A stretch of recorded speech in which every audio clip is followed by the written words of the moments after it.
Very happy morning to all my students. Students, in our previous video, we have started with the chapter Things Around Us. Now, in this chapter, we will continue with some new concept of the same chapter. I hope that the concept done in the previous class is very much clear to all of you.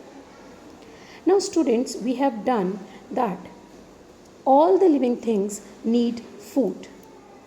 They all eat food.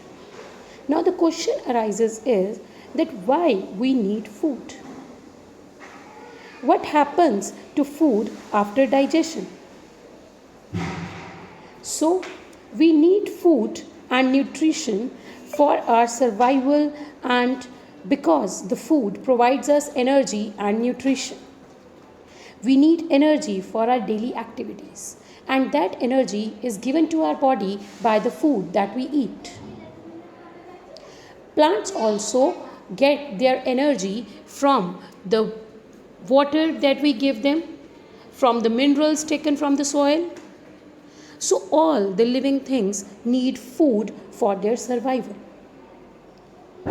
Now, the question which I asked you in the previous slide was that what happens to the food after digestion? Now this food during the digestion, it mixes with the oxygen, and thus it releases energy and carbon dioxide. This energy is utilized by our body to do the daily activities, and carbon dioxide produced during this process is released to the surroundings. In this way, food is a very important part of our life. Now, different organisms have different mode of respiration and breathing. Let us have a look. Now, here I have taken some examples. If you look carefully, the flatworm, it breathes through its body surface.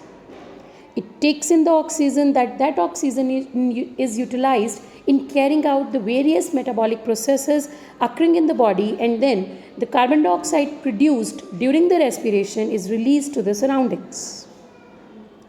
If we talk about fish, it has the gills which are involved in the respiration. Insects like grasshopper or the arthropod, they have spiracles on their body. Spiracles are the small air holes which are joined to windpipe, through which they respire and exchange of gases takes place. Mammals like we human beings, we have lungs to breathe. Lungs helps us to do the respiration, and the gaseous exchange takes place in the lungs only. So you can see that various organisms have different mode of respiration and breathing depending on the shape of their body. Now, we all, like we human beings also, we are a big organisms. Now, how the different organ systems like the respiratory system, like the lungs, how they work? There are different cells associated with the different organ systems. Let us have a closer look.